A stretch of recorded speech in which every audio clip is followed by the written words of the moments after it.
নমস্কাৰ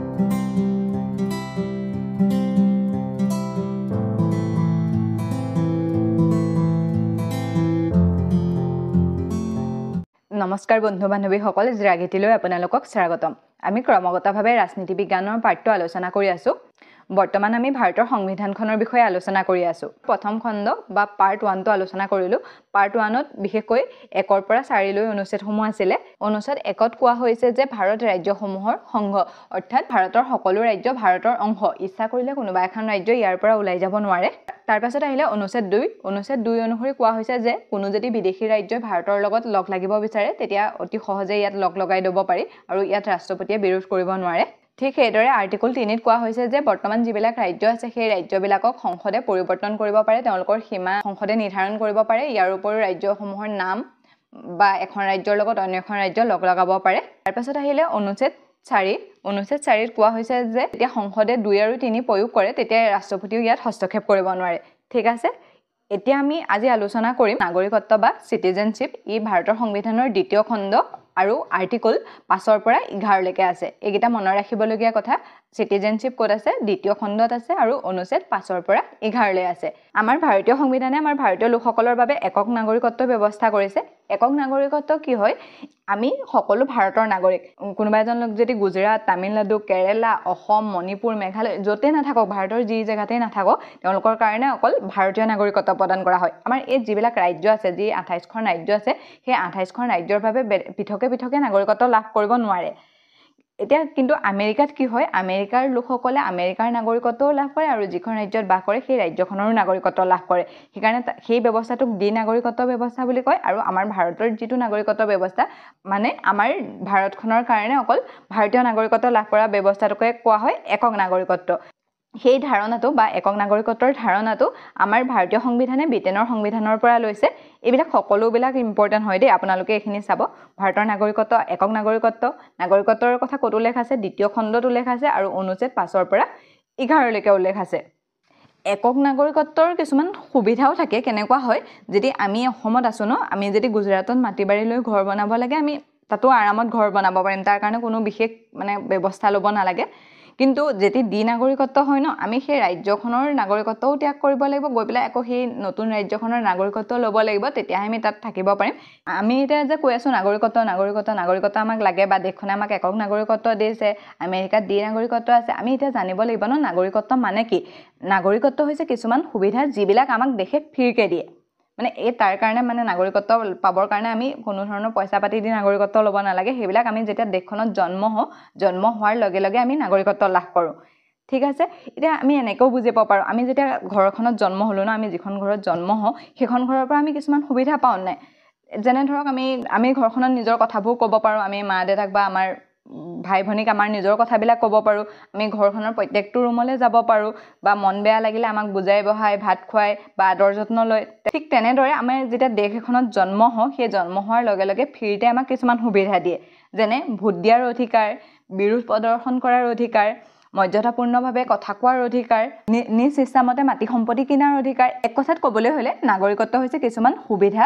যিবিলাক আমাৰ দেশখনে তাত বাস কৰা প্ৰত্যেকজন নাগৰিকক প্ৰদান কৰে। যদি কাৰোবাৰ নাগৰিকত্ব নাইকিয়া কৰে, দেশখনে যদি ভাবে যে নাগৰিকত্বটো নাইকিয়া কৰি দিওঁ, তাৰ এইটো নহয় যে তেওঁ দেশখন এৰি ত্যাগ কৰি গুচি যাব লাগিব। তেওঁ দেশতে থাকিব পাৰিব, কিন্তু তেওঁৰ সেই নাগৰিকত্বটো যিটো নাগৰিকত্ব নাইকিয়া হৈ যাব ন, তাৰ কাৰণে তেওঁ কিছুমান সুবিধা নোপোৱা হৈ যাব। যেনে যদি নাগৰিকত্ব নাথাকে, ভোটদান কৰিব নোৱাৰে, তেওঁৰ আধাৰ কাৰ্ড, পান কাৰ্ড নথকা হৈ যাব, তেতিয়া বেংকৰ একাউণ্ট নাইকিয়া হৈ যাব, একো সুবিধাই নাইকিয়া হৈ যাব। তেওঁ দেশত থাকিও মাটি বাৰী কিনিব নোৱাৰিব, তেনেকুৱা ধৰণৰ সকলো সুবিধা নাইকিয়া হৈ যাব। সেইকাৰণে নাগৰিকত্ব থকাটো বহুত দৰকাৰী। নাগৰিকত্ব দিয়াৰ কিছুমান চৰ্ত আছে। এনেই যাকে মন যায় থাকে নাগৰিকত্ব দি দিব নোৱাৰে। আজি আমি চাম আমাৰ সংবিধানৰ যিকেইটা আৰ্টিকল আছে, অৰ্থাৎ 5ৰ পৰা 11লৈ নাগৰিকত্ব সম্বন্ধে কি কি কোৱা হৈছে সেই আৰ্টিকলকেইটা চাম। ইয়াৰ পিছৰ যিটো ভিডিঅ' আহিব সেইটোত আমি কেনেকৈ নাগৰিকত্ব লাভ কৰিব পাৰোঁ আৰু আমাৰ নাগৰিকত্ব কেনেকৈ নাইকিয়া হ'ব পাৰে সেইবিলাক চাম। আজি মাত্ৰ আমি আৰ্টিকলকেইটা চাম। ফাৰ্ষ্ট আহিলে 5 নং অনুচ্ছেদ 5 নং অনুচ্ছেদত কোৱা হৈছে প্ৰাৰম্ভিক নাগৰিকত্বৰ কথা যেতিয়া দেশখন আমাৰ স্বাধীন হোৱাৰ লগে লগে যিসকল লোক আমাৰ দেশখনত বাস কৰিছিলে সেই সকলো লোককে নাগৰিকত্ব প্ৰদান কৰা হৈছিলে অৰ্থাৎ 26 জানুৱাৰী 1950 ৰ সময়খিনিত যিসকল লোকে আমাৰ ভাৰতত বাস কৰিছিলে বা যিসকলৰ পিতৃ মাতৃ আমাৰ ইয়াত অতীজৰ পৰা বাস কৰি আহিছিলে ইয়াত জন্ম হৈছিলে সেই সকল লোকক বাসস্থানৰ বা সেই জেগাখিনিৰ ওপৰত ভিত্তি কৰি লোকক নাগৰিকত্ব প্ৰদান কৰা হৈছিলে মানে আমি এনেকৈ বুজিব পাৰোঁ যিসকল লোক ভাৰতত আগৰ পৰা বাস কৰি আছে সেই লোকসকলক নাগৰিকত্ব প্ৰদান কৰা হৈছিলে 5 নং অনুচ্ছেদৰ অনুসৰি সেইখিলৈকে কোনো সমস্যা নাছিলে যিসকল লোক আছে তেওঁলোকক নাগৰিকত্ব প্ৰদান কৰা হৈছে আৰু তেওঁলোক নাগৰিকো হয়ও সেইখিলৈকে কোনো সমস্যা নাই যেতিয়া দেশখন বিভাজন হ'ল তেতিয়া কি হ'ল আমাৰ ভাৰত আৰু পাকিস্তান হ'ল ন কিছুমান লোক ভাৰতলৈ আহিলে কিছুমান লোক ভাৰতৰ পৰা পাকিস্তানলৈ গ'ল মানে অহা যোৱা যোনে য'ত ভাল পালে যিসকলে পাকিস্তান ভাল পালে পাকিস্তানলৈ গ'ল যিসকলে ভাৰতত ভাল পালে ভাৰতলৈ আহিলে তেনেকুৱা ধৰণৰ হাল সলনি হৈ আছিলে কিন্তু যেতিয়া পাকিস্তানত বহুত মাৰপিট মানে ধৰ্মভিত্তিত মাৰপিট হ'বলৈ লাগিলে পুনৰ সেই যে ভাৰতৰ পৰা পাকিস্তানলৈ গৈছিলে সেই লোকসকল পাকিস্তানৰ পৰা পুনৰ ভাৰতলৈ গুচি আহিলে ঠিক আছে গুচি আহিলেতো ইয়াত এতিয়া ৰাখিব লাগিব সেইসকল ইয়াৰে লোক আছিলে ন পাকিস্তানত তেওঁলোকে অসুবিধা পাই আকৌ পুনৰ ঘূৰি আহিলে সেই বিষয়ে 6 নং অনুচ্ছেদত কোৱা হৈছে যে যিসকল লোক ভাৰতৰ পৰা গুচি গৈছিলে বা প্ৰথমতে ভাৰতৰ বাসিন্দাৰ আছিলে কিন্তু তেওঁলোকে ইচ্ছা কৰি পাকিস্তানলৈ গুচি গৈছিলে আৰু পাছত আমাৰ ভাৰতলৈ গুচি আহিছে সেই সকল লোককো নাগৰিকত্ব প্ৰদান কৰা হ'ব হেতুৰ কাৰণে এটা ডেট দিয়া হৈছিল যে এতিয়ালৈকে আহি থাকিব তেওঁলোকক গ্ৰহণ কৰি থাকিব তেনেকুৱা নহয় 1948 চনৰ 19 জুলাইৰ আগত যিসকল লোক পাকিস্তানৰ পৰা ভাৰতলৈ পুনৰ ঘূৰি আহিছিলে সেই সকল লোকৰ নাগৰিকত্ব দি দিয়া হৈছিল তেওঁলোকৰ কোনো ধৰণৰ পাৰমিশন প্ৰয়োজন নাছিলে কিন্তু তাৰ পাছত যিসকল লোক আহিছিলে তেওঁলোকে কাৰণে কিছুমান পাৰমিট ব্যৱস্থা কৰা হৈছে পাৰমিট মানে এনেকৈ ফৰ্ম পুৰাব লাগে যে আমি এনেকৈ আছিলোঁ বা যিখিনি তাত থাকে আৰু সেই ফৰ্মখন পুৰাব লাগে ফৰ্মখন পুৰাই পেলাই 6 মাহ ভাৰতত বাস কৰিব লাগিব 6 মাহ ভাৰতত বাস কৰাৰ পাছতহে তেওঁলোকক নাগৰিকত্ব প্ৰদান কৰা হ'ব নহলে কি হৈছিলে ধৰক মানুহ আহিছে কাৰবাৰ মন গৈছে নহয় আজি ভাৰতলৈ আহিছে একোটো কৰিব নালাগে নাগৰিকত্ব পাইছে কাৰবাক লগ কৰিছে কিবা এটা কাম কৰিছে আকৌ পুনৰ পাকিস্তানলৈ গৈছে আকৌ তাত কিবা এটা বেয়া পাইছে আকৌ গুচি আহিছে তেনেকৈ হ'লেতো অসুবিধা হয় ন সেইকাৰণে 1948 চনৰ 19 জুলাইৰ পাছত যিসকল লোক আহিছিলে তেওঁলোকে এখন ফৰ্ম পুৰাব লাগিছিলে বা পাৰমিট ল'ব লাগিছিলে পাৰমিট লৈ পেলাই তেওঁলোক 6 মাহ ভাৰতত বাস কৰিব লাগিছিলে 6 মাহ ভাৰতত বাস কৰাৰ পিছত তেওঁলোকক নাগৰিকত্ব দিয়া হৈছিল আৰু এই নিয়মটো যে 6 মাহ ভাৰতত বাস কৰিব লাগিব ফৰ্মখন পুৰাব লাগিব সেই ব্যৱস্থাটো কিন্তু 1985 চনলৈকে চলিছিল ভাবক কিমান দিন মানে কিমান মানুহ আহিব পাৰিলে আৰু উপায়ো নাছিল ন সেই সময়ত যে নতুনকৈ স্বাধীন হৈছে একো ৱাদিও পোৱা নাই মানুহখিনিয়ে ক'ত ভাল হ'ব ক'ত বেয়া হ'ব হেতু ডিসিশন ল'ব পৰা নাই আমাৰ বিশেষকৈ যেটো বৰ্ডাৰ এৰিয়া আছিল সেই মানুহখিনিৰ বহুত অসুবিধা হৈছিল আৰু সেই ব্যৱস্থাটো 1985 চনলৈকে আছিল আৰু তাৰ পাছত সেই যে 6 মাহ আছিল 6 মাহ ভাৰতত থাকিব লাগিব হেতু 6 বছৰ কৰা হৈছিল ঠিক আছে 6 বছৰলৈকে ভাৰতত থাকিব লাগিব তাৰ পাছতহে ভাৰতৰ নাগৰিকত্ব লাভ কৰিব কিন্তু বৰ্তমান হেতু 7 বছৰ হ'ল ঠিক আছে মনত ৰাখিব বৰ্তমান 7 বছৰ ভাৰতত বাস কৰাৰ পাছতহে ভাৰতৰ নাগৰিকত্ব লাভ কৰিব 7 নং অনুচ্ছেদত কোৱা হৈছে যে যদি কোনো লোক ভাৰতৰ পৰা পাকিস্তানলৈ গুচি গৈছিলে পুনৰ আকৌ ঘূৰি আহিব খোজে তেওঁলোককো নাগৰিকত্ব প্ৰদান কৰা হ'ব তাৰ মানে আকৌ এতিয়া নহয় যে এতিয়া তেওঁলোক গুচি আহিব আমাৰ আজু ককা ইয়াতে আছিলে এনে প্ৰদান কৰা হৈছিল 1947 চনৰ 1 মাৰ্চৰ পিছত মানে যিখিনি গৈছিলে বা তেওঁলোক ঘূৰি আহিব বিচাৰে সেইখিনিকে ইয়াত ৰখা হৈছিল আৰু এতিয়া এই অনুচ্ছেদ 6 আৰু 7 এতিয়া কাম নকৰে কিন্তু যেতিয়া সেই সময়ত এই অনুচ্ছেদকেইটাৰ প্ৰয়োজন আছিল এটো ইয়াৰ পৰা নাইকিয়া কৰি দিব নোৱাৰে ন সেই সময়টো আৰু পৰিস্থিতিটোৰ ওপৰত গুৰুত্ব দি এই অনুচ্ছেদকেইটা ৰখা হৈছিল ঠিক আছে এতিয়া হও অনুচ্ছেদ 8 লৈ অনুচ্ছেদ 8ত কোৱা হৈছে যদি আপুনি বিদেশ ভ্ৰমণ কৰে মানে বাহিৰৰ জেগাত ফুৰিবলৈ যায় ভাৰতৰ বাহিৰৰ জেগাত ফুৰিবলৈ যায় বিদেশত গৈ চাকৰি কৰে বা শিক্ষা গ্ৰহণ কৰে তেতিয়া আপোনাৰ যেটো ভাৰতৰ নাগৰিকত্ব আছে সেই নাগৰিকত্বটো শেষ হৈ নাযায় আপোনাক তেতিয়া কি কোৱা হয় এনআৰআই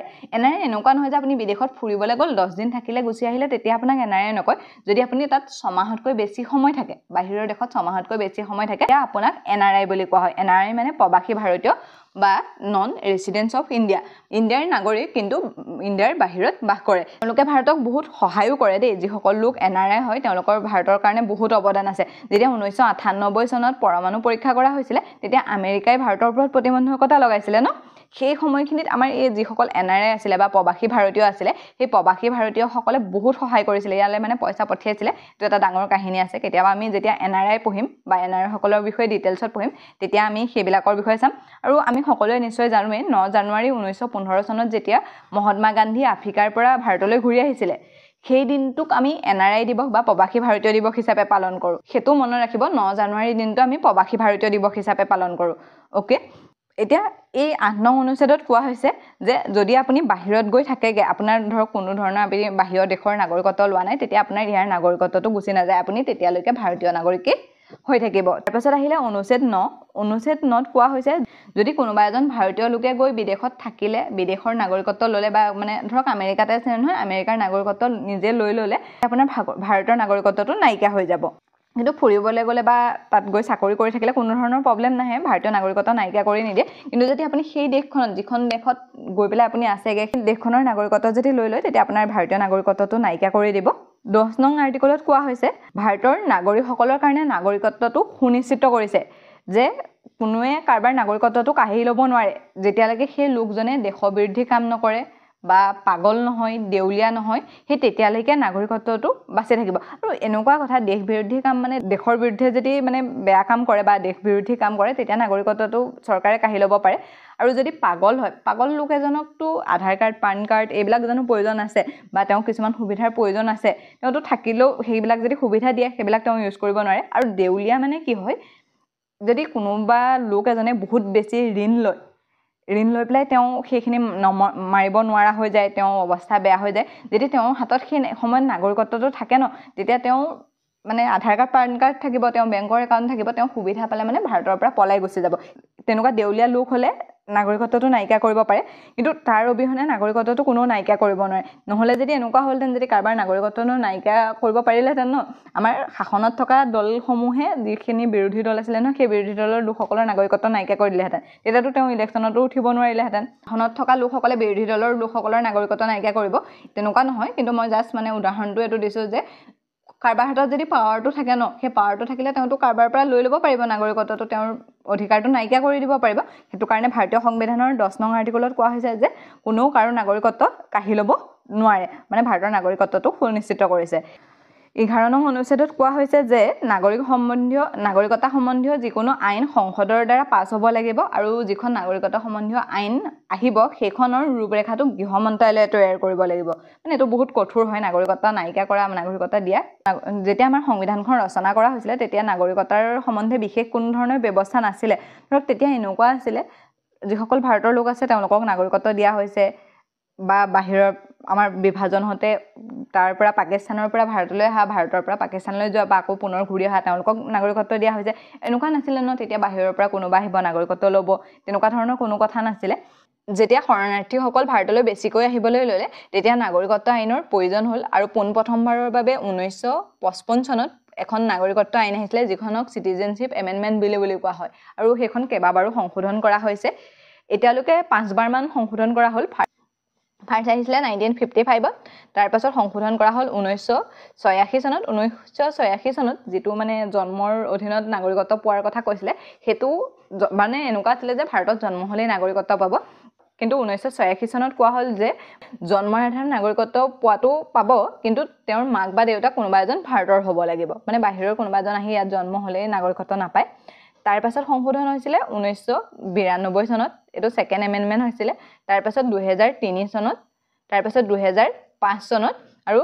2019 চনৰ কথা আমি নিশ্চয় সকলোৱে জানো সেই সময়ত কা আহিছিলে চিটিজেনশ্বিপ এমেণ্ডমেণ্ট এটা আহিছিলে আৰু এনআৰচি আহিছিলে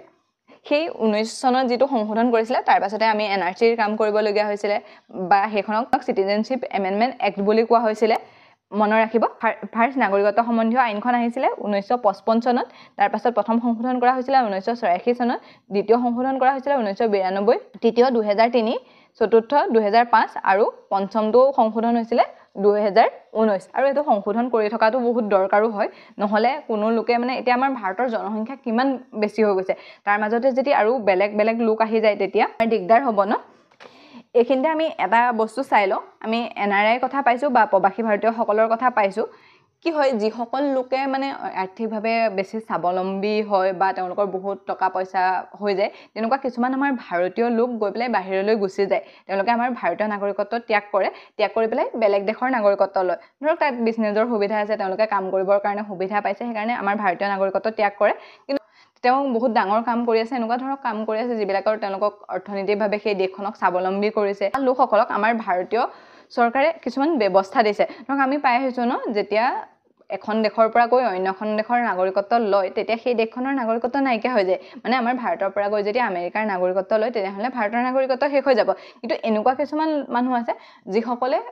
আমেৰিকাৰ নাগৰিকত্ব ল'লে কিন্তু তেওঁ বহুত বেছি ভাল কাম কৰি আছে মানে ধৰক তেওঁ ডাঙৰ ডাঙৰ কোম্পানী আছে বহুত ভাল কাম কৰি আছে বাহিৰত গৈ বা এই দেশখনৰ কাৰণে বহুত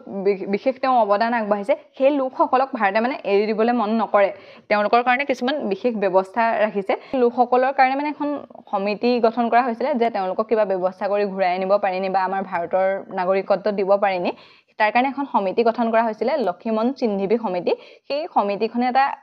সিদ্ধান্ত দিছিলে যে তেওঁলোকৰ কাৰণে কিছুমান বিশেষ ব্যৱস্থা ৰাখিব লাগে যিটোক অভাৰসিজ সিটিজেনশিপ বুলি কোৱা হয় অৰ্থাৎ মানে অৰিজিনেলি ভাৰতৰ হয় কিন্তু ভাৰতৰ বাহিৰত গৈ আছেগে বা ভাৰতৰ বাহিৰৰ লোকৰ নাগৰিকত্ব লাভ কৰিছে সেই লোকজনে ভাৰতৰ নাগৰিকে লাভ কৰা সকলোখিনি সুবিধাই লাভ কৰিব কিন্তু তেওঁ ভোটদানৰ ক্ষমতা নাথাকে তাৰ বাহিৰে যিখিনি এজন নাগৰিকে লাভ কৰে সেই এজন নাগৰিকে যিখিনি সুবিধা লাভ কৰে সেই সকলোখিনি সুবিধা লাভ কৰিব তেতিয়া মানে তেওঁক এটা সন্মান দিয়া হয় যাতে তুমি আমাৰ ইয়াতো কিবা কাম কৰা যদি এটা বহুত ডাঙৰ কোম্পানী থকা এজন লোক ভাৰতৰ হয় তেওঁ গৈ পেলাই বাহিৰত আছে তেওঁ যদি ইয়াত সন্মানটো পায় তেওঁ ভাবিব ন যে ভাৰতৰ কাৰণে কিবা এটা কৰোঁ ভাৰতত দুটা কোম্পানী স্থাপন কৰোঁ তেতিয়া আমাৰ ভাৰতখন অৰ্থনৈতিকভাৱে উন্নয়ন হ'ব আৰু সেই লোকসকলৰ সন্মানৰ কাৰণে মানে এই ব্যৱস্থাটো কৰা হৈছিল আৰু এই ব্যৱস্থাটো কোনে কৰিছিল লক্ষীমন চিন্ধিবি সমিতিৰ ৰিপৰ্টৰ পাছৰ পৰা মানে সেই ব্যৱস্থাটো কৰিছিল যেটো আমাৰ প্ৰবাসী ভাৰতীয় দিৱস পতা হয় 9 জানুৱাৰীত সেই দিনটোতে সেই লোকসকলক আনি পেলাই আমাৰ ইয়াত সন্মান প্ৰদৰ্শন কৰা হয় ঠিক আছে আজিৰ ইম্পৰ্টেন্ট কেইটা এবাৰ চাই লওঁ আমাৰ ভাৰতীয় সংবিধানৰ দ্বিতীয় খণ্ড বা পাৰ্ট 2ত নাগৰিকত্বৰ বিষয়ে উল্লেখ আছে আৰু অনুচ্ছেদ 5 পৰা 11 লৈকে আমাৰ ভাৰতীয় সংবিধানখনে একক নাগৰিকত্ব প্ৰদান কৰিছে আৰু এই একক নাগৰিকত্ব ব্যৱস্থা ব্ৰিটিছ সংবিধানৰ পৰা লোৱা হৈছে অনুচ্ছেদত কোৱা হৈছে যে প্ৰাৰম্ভিকভাৱে যিসকল লোক ভাৰতত বসবাস কৰিছিল তেওঁলোকক নাগৰিকত্ব প্ৰদান কৰা হ'ব 6 অনুচ্ছেদত কোৱা হৈছে যে 1948 চনৰ 19 জুলাই আগলৈকে ভাৰতলৈ অহা লোকসকলক নাগৰিকত্ব প্ৰদান কৰা হ'ব 7 নং অনুচ্ছেদত কোৱা হৈছে যে যিসকল লোক ভাৰতৰ পৰা পাকিস্তানলৈ গুচি গৈছিল কিন্তু পুনৰ পাকিস্তানৰ পৰা ভাৰতলৈ গুচি আহিছে সেই লোকসকলক নাগৰিকত্ব প্ৰদান কৰা হ'ব 8 নং অনুচ্ছেদত কোৱা হৈছে যে যিসকল লোকে বিদেশত শিক্ষা গ্ৰহণ কৰিবলৈ গৈছে বা চাকৰি কৰিবলৈ গৈছে বিদেশক ভ্ৰমণ কৰিবলৈ গৈছে তেওঁলোকৰ নাগৰিকত্ব নাইকিয়া হৈ নাযায় 9 নং অনুচ্ছেদত কোৱা হৈছে যে কোনোবা এজন লোকে যদি স্বইচ্ছাই অন্য এখন দেশৰ নাগৰিকত্ব গ্ৰহণ কৰে তেতিয়া তেওঁ ভাৰতীয় নাগৰিকত্ব নাইকিয়া হ'ব 10 নং অনুচ্ছেদত কোৱা হৈছে যে ভাৰতৰ নাগৰিকসকলৰ অধিকাৰ কোনো কাঢ়ি ল'ব নোৱাৰে এটো ইম্পৰ্টেন্ট হয় কোনটো অনুচ্ছেদত কোৱা হৈছে নাগৰিকত্ব সুৰক্ষা প্ৰদান কৰা হৈছে 10 নং অনুচ্ছেদত 11 নং অনুচ্ছেদত কোৱা হৈছে যে নাগৰিকত্ব সম্বন্ধীয় যিকোনো আইন সংসদৰ দ্বাৰা পাছ কৰা হয় আৰু সম্বন্ধীয় কোনো ধৰণৰ আইনৰ ৰূপৰেখা গৃহ মন্ত্ৰালয়ে তৈয়াৰ কৰে ঠিক আছে আজিলৈ ইমানতে এৰিছো অন্য এটা ভিডিঅত লগ পোৱাৰ প্ৰতিশ্ৰুতিৰে